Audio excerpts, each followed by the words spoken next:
Hey, I'm Johnny from Johnny's Vintage Motorcycle, and we just stumbled across this, what we believe is a 52, 53 K model Speedo, although I'm not a K model expert, so I really don't know for sure. So anyway, as you can see, the needle moves. It's not froze up.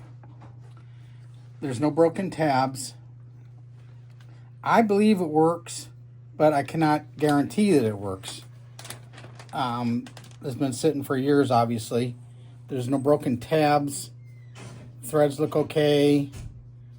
This would be a great candidate for an unrestored bike, or really look pretty cool sitting in your shrine.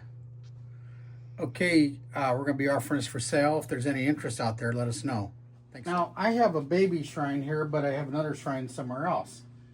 But, you know, if you like stuff like that and you want to put stuff on display, like matches, K model Speedo, maybe some grips or some lights, this is all pretty cool stuff. This would be nice for your collection.